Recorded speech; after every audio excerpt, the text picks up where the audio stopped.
O eletromagnetismo é o ramo da física que estuda a relação entre as forças da eletricidade e do magnetismo como um fenômeno único. Antes, os fenômenos estudados eram o campo elétrico e o campo magnético, mas cada um estudado separadamente. Mas um físico e químico dinamarquês, Hans Christian Ørsted, percebeu uma relação intrínseca entre o movimento das cargas elétricas gerando um campo magnético. Ou seja, se há uma corrente elétrica, há um campo magnético que pode ser gerado ao seu redor. As cargas são positivas e negativas, gerando campos de maneiras diferentes, onde nas cargas positivas elas levam através do campo elétrico para as cargas negativas, como vocês podem observar. Se as duas forem positivas, há uma repulsão entre essas cargas elétricas. E se as duas forem negativas, também acontece a mesma repulsão. Então o movimento vem sempre da carga da parte positiva para a parte negativa. E aí está o campo gerado pelas cargas positivas e negativas. Já no campo magnético, nós podemos observar o magnetismo ele sai do polo norte e forma linhas de campo magnético em direção ao polo sul, fazendo exatamente o desenho que você encontra aqui nessa figura. Não é só nos ímãs que nós encontramos o campo magnético. A Terra também possui o seu campo magnético. A luz visível, ela, quando vem do Sol, a luz branca, ao passar por um prisma, sofre o fenômeno da difração, onde há uma dispersão luminosa. E observe que formam as cores que nós convencionamos chamar cores do arco-íris. A luz visível é uma onda eletromagnética, assim como o infravermelho também.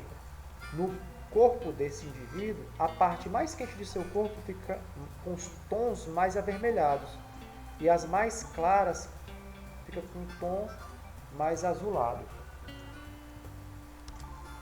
Outro tipo de onda eletromagnética é o raio-x, que é amplamente usado na medicina para se verificar regiões internas do nosso corpo.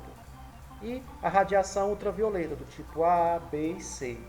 Todos são ondas eletromagnéticas.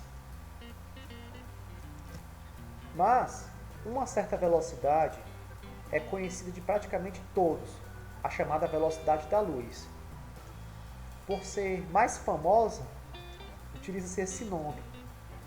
Mas existem outros tipos de ondas eletromagnéticas que se movem no vácuo com a mesma velocidade, que é exatamente 300 mil quilômetros a cada segundo.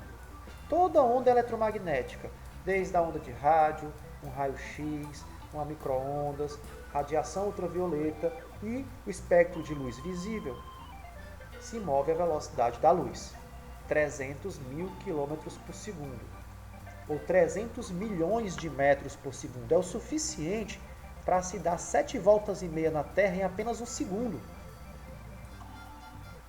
Uma velocidade tão impressionante que, se fosse possível viajar a essa velocidade, tudo ao seu redor estaria parado. Mas nunca vai ser possível porque é necessário uma energia infinita e que a própria matéria deixaria de existir, se transformando em pura energia.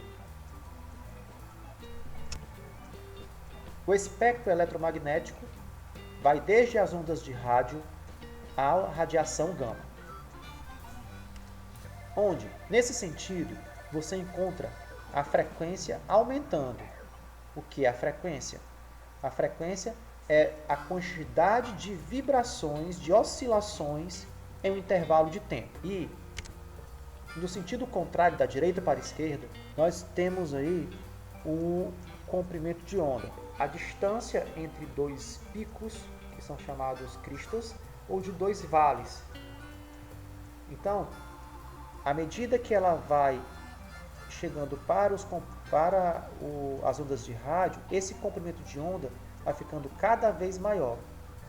Nós temos aqui ondas de rádio que podem chegar a 10 elevado a 7 As ondas, radiação de micro-ondas pode chegar próximo a 10 centímetros.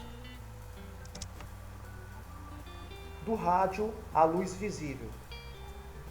Nós conseguimos entender as ondas de rádio primeiro que muitos outros tipos de ondas e utilizá-las a nosso favor, principalmente nos meios de comunicação, como rádio, televisão, telefonia, entre outros.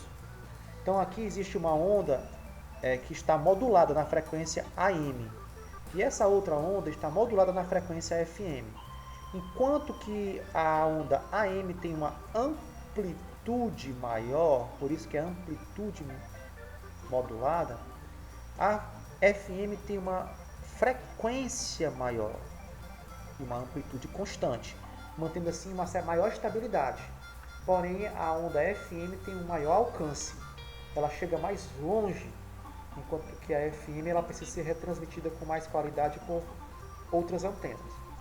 As micro-ondas possuem um comprimento entre 0,3 milímetros a 30 centímetros, bem menores que as ondas de rádio, por isso o nome micro-ondas.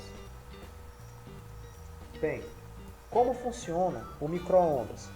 Micro-ondas para aquecer alimentos, porque na verdade essas micro-ondas elas são utilizadas em sistemas de comunicação por satélite, também por funcionamento de radares, para identificar a aproximação de uma aeronave inimiga, coisas do tipo.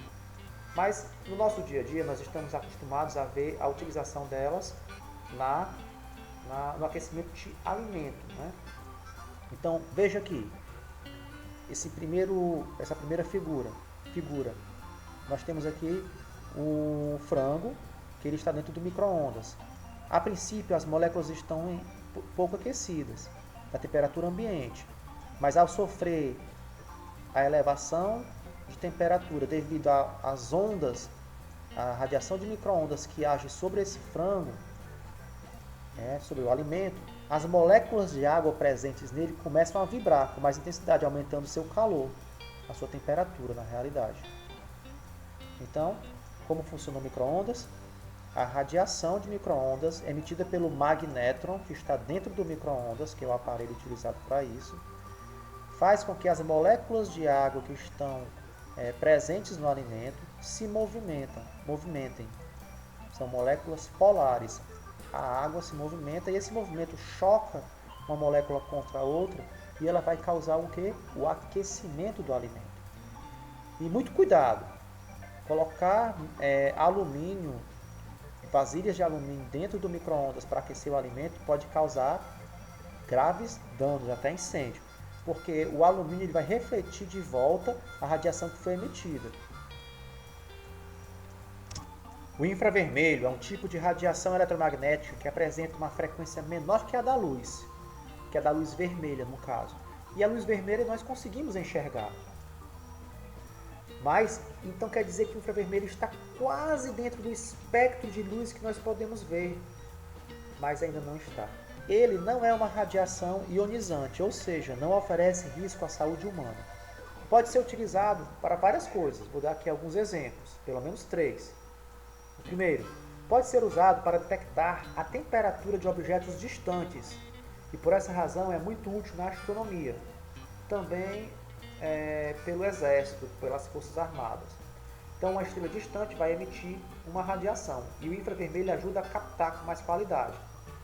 E o exército ele tem binóculos que conseguem verificar o calor de um corpo, em um determinado ambiente. Então nós seres humanos temos a temperatura próxima a 37 graus.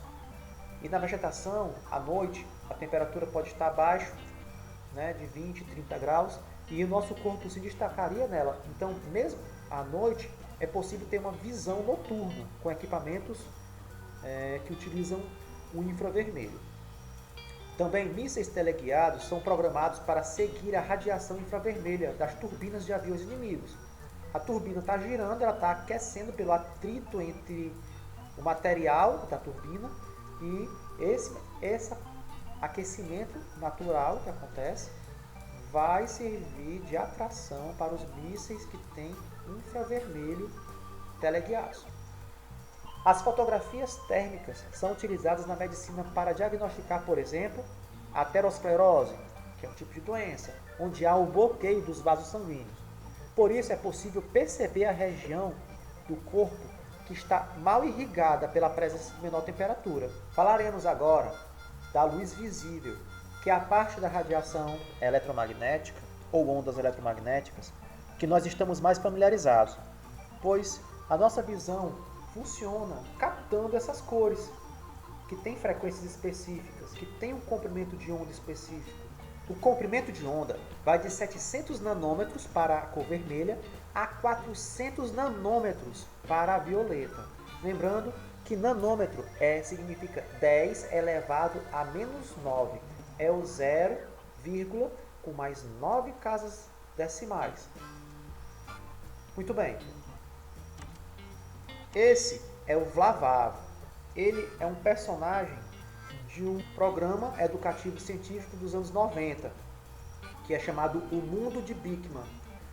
Esse personagem, ele é hippie e ele gosta de se vestir com cores excêntricas, de preferência todas as cores possíveis do arco-íris. E o seu nome é Vlavav, não é à toa, porque Vlavav significa justamente o espectro de luz visível que nós temos. O vermelho, laranja, amarelo, verde, azul, o azul anil e o violeta. O vermelho possui um comprimento de onda muito maior que o violeta. O que isso quer dizer, professor? Que a distância entre duas partes mais altas da onda vermelha, de luz vermelha, é bem maior do que a distância entre duas partes mais altas da onda, que é a crista, comparado com o vermelho.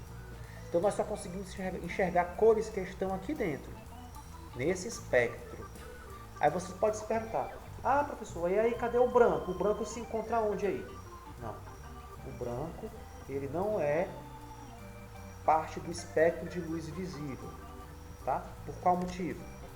Porque o branco é a luz que contém todas essas cores, ou no mínimo vermelho, verde e azul. Com essas três cores, vermelho, verde e azul, já conseguimos perceber a cor branca. Como assim, professor? Quando você vê a luz branca, é porque dentro dela tem essas 7 cores que vocês veem aqui. Ou, pelo menos, essas 3 que eu falei agora. Com isso, já dá uma interferência no nosso cérebro, na percepção. E nós vamos entender que aquilo é o branco. Mas o branco, então, significa a presença de todas as cores, ou a presença do vermelho, verde e azul. Sistema RGB, Red, Green, Blue, em inglês. Aqui no visual, nós conseguimos observar que a distância entre dois pontos mais altos da luz vermelha é maior do que a distância entre dois pontos mais baixos da luz violeta, por conta do comprimento de onda ser maior. Mas observe que a luz violeta ela faz muito mais oscilação até chegar no final da figura do que na primeira, que é o vermelho. Certo? Significa que a frequência do violeta é muito superior que a frequência do vermelho. Professor, e por que ele sofre esse desvio, vamos falar assim? Justamente por possuírem comprimentos de ondas diferentes e frequências diferentes. Ao passar por esse prisma, vai fazer sim essa dispersão luminosa no final. Observe, dentro da luz visível, comprimento de onda 700, 600. Né? Então, cada cor vai ter um comprimento específico. Do azul, que é 475, para o azul anil, 450, é um azul um pouco mais fechado, né?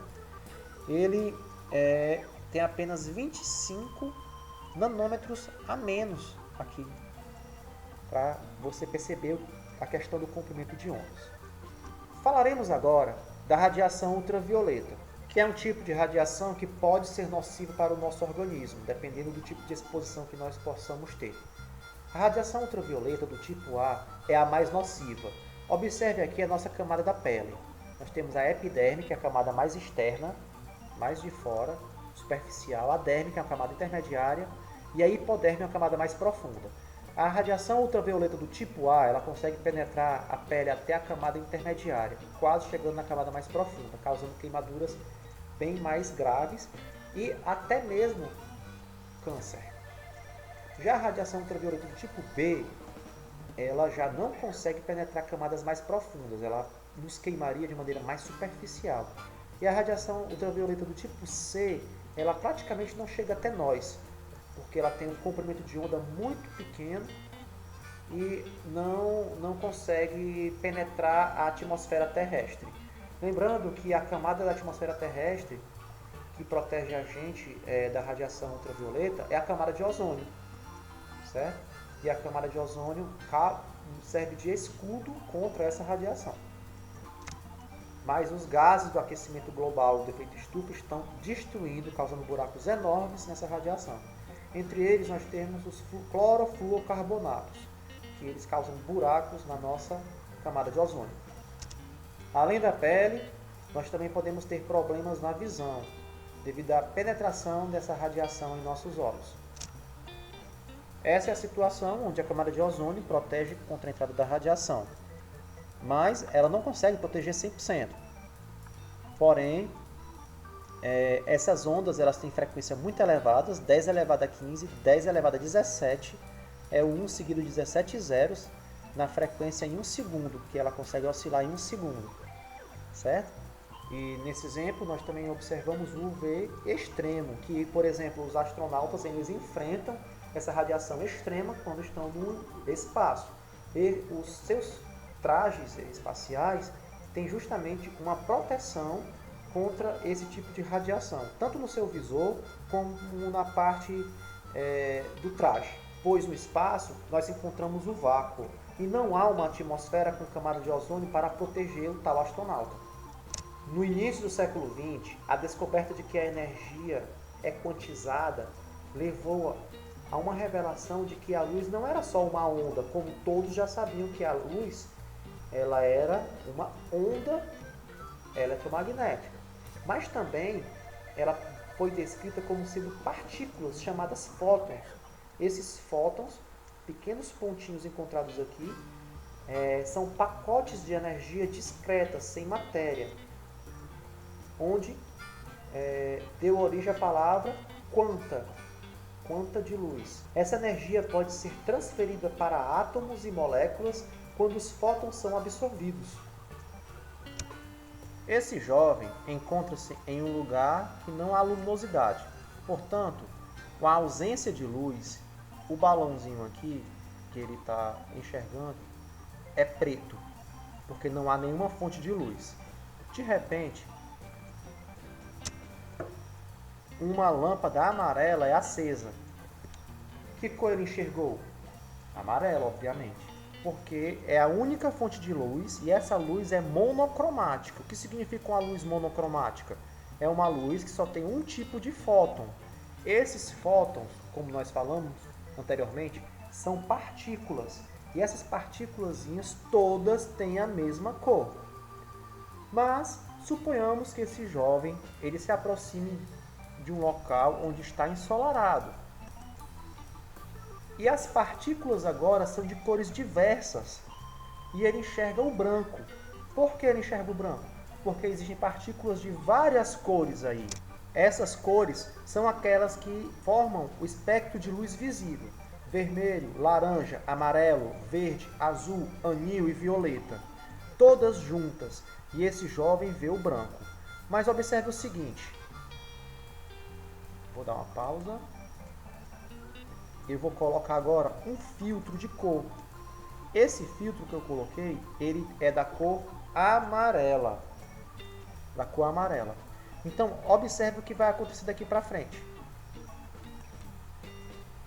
O jovem passa a enxergar agora a cor amarela também. Por qual motivo? Porque a luz branca, com todas as cores do espectro de luz visível, não conseguem passar por esse filtro de cor amarelo. Ele permite apenas que a luz amarela, os fótons amarelo, passem por ele. O que não for amarelo fica retido. A mesma coisa acontece se eu colocar o filtro nessa cor azul escura. Veja, a partir de agora, o amarelo vai ficar retido na luz branca, do lado direito, e vai passar apenas o azul escuro para a visão do indivíduo. E esse jovem vai passar a ver o azul apenas. Então o filtro de cor funciona dessa forma. Veja esse filtro vermelho escuro. Observe que a luz branca, que tem todas as cores misturadas, vai tocar no vermelho, mas não vai mais passar o azul. Observe que vai passar o vermelho. E o jovem enxerga o vermelho. Bom, vocês já devem entenderam como é que funciona um filtro de cor. Essa luz vermelha aqui é uma luz monocromática, porque é formada por uma única cor, correto?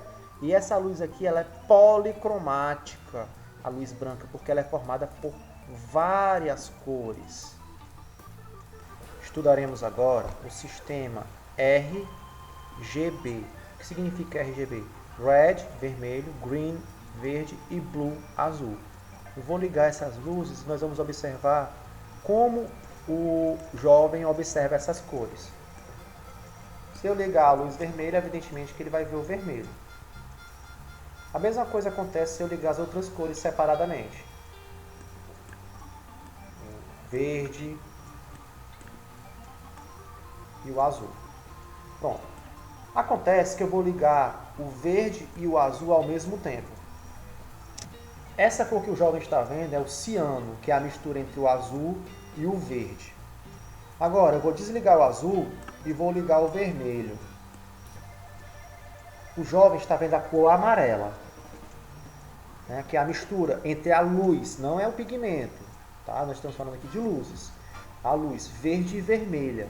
Luz monocromática vermelha e monocromática verde formam uma luz policromática amarela. Não esqueça isso, a diferença entre mono e poli. Agora eu vou desligar a lâmpada verde e ligar a azul. O jovem está observando a cor magenta. E finalmente, se eu ligar as três lâmpadas, eu vou formar, olha só, as três luzes acesas, uma luz policromática, né? Que tem três cores chegando até ele, mas ele vai ter a sensação de estar enxergando o branco. Esse fenômeno é um fenômeno de interferência no nosso cérebro, o cérebro humano, onde nós percebemos o branco como sendo uma cor, mas ele não é uma cor primária, tá? Ele é uma cor oriunda de outras cores primárias.